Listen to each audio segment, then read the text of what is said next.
As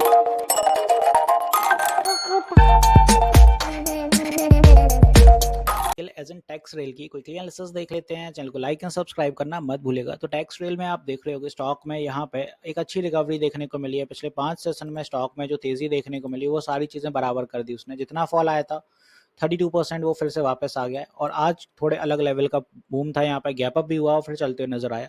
आज वजह थी क्योंकि आप देखें रेलवे मिनिस्टर जो अश्विनी वैष्णव हैं उन्होंने फिर से रेलवे मिनिस्ट्री ही रिटेन्ड की है। इसी वजह से नियर टर्म्स में अब सारे ही प्रोजेक्ट जितने थे वो एज इट इज़ चलते रहेंगे, कोई किसी पे प्रतिबंध नहीं लगने वाला है। तो इस वजह से थोड़ी यही वजह रही है कि सारे स्टॉक्स चलते नजर आए। टैक्स रेल हो गया, इरकन हो गया, IRFC भी रहा है, अपना राइट्स भी रहा है, तो टीटागढ़, ये सारे स्टॉक अपन को थोड़े मूव देखने को मिले हैं। ओवरऑल आप देखो यहाँ पे जो हर्डल देखने को मिला अपन को, यहाँ प्रॉफिट बुकिंग हुई है 213 के आसपास इस लेवल पे।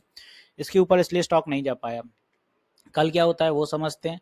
कल के दिन आप देखें कि स्टॉक अगर चलता है ऊपर की दिशा में तो ये हर्डल रहेगा 213 का। 213 सस्टेन करने के लिए स्टॉक को डेफिनेटली अप मूव दिखाना है तो ब्रेकआउट देना होगा और 220 पे फिर इसका टारगेट जाएगा पहला अपना। उसके बाद नेक्स्ट टारगेट जाएगा 225 पे और फिर तीसरा इसी लाइन में अपना रहेगा 232 के आसपास। ये कुछ अपने टारगेट्स रहने वाले हैं, बट उसके लिए यहाँ पे 213 का ब्रेकआउट देना बहुत इंपॉर्टेंट है। अगर यहाँ पे अच्छी तेजी देखने को मिलती है तो फिर डेफिनेटली एक ब्रेकआउट रह सकता है। तो ब्रेकआउट कुछ ये रहेगा, फिर यहाँ रिटेस्टिंग होगी या पुल बैक आएगा, दो में से कोई एक चीज़ होगी, फिर ऊपर की दिशा निर्धारित होगी। अगर ये चीज़ नहीं रहती है कल तो एक पुल बैक रहता है और साइडवेज की फॉर्मेशन देखने को मिल सकती है आपको, या फिर उसके बाद चलेगा। और तीसरा फॉर्मेशन रहेगी कि अगर ये नहीं निकल रहा है, साइडवेज की फॉर्मेशन भी काम नहीं कर रही है, तो धीरे धीरे आप देखो कि स्टॉक फिर धीरे धीरे नीचे पुल बैक बना के आएगा। तो हालांकि 200 के आसपास ही सपोर्ट लेगा, इतने नीचे नहीं जाएगा। तो स्ट्रॉन्ग सपोर्ट अपने नीचे के लिए जो रहेगा वो 205 और 200 का रहेगा। इनके नीचे स्टॉक नहीं जाएगा तो ये सारे अपने सपोर्ट रहेंगे और ये एज अ रेजिस्टेंस काम करेंगे।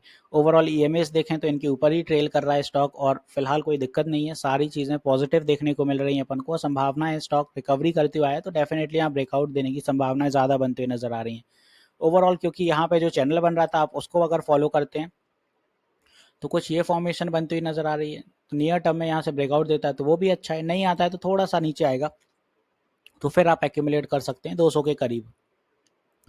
आई होप यहाँ पे टैक्स मैको रेल मैंने क्लियर कर दिया। यहाँ पे एक चीज़ और बताना चाहूँगा, मैं लाइव सेशंस भी लेता हूँ मार्केट आवर में सुबह 10 बजे से 1 बजे तक और शाम 9 बजे। तो अपनी क्वेरीज प्लीज़ वहाँ क्लियर कर लिया करिए। सारे स्टॉक्स पे वीडियो नहीं बना पाता हूँ, कमेंट्स बहुत रहते हैं तो लाइव इंटरेक्शन थोड़ा अच्छा रहता है।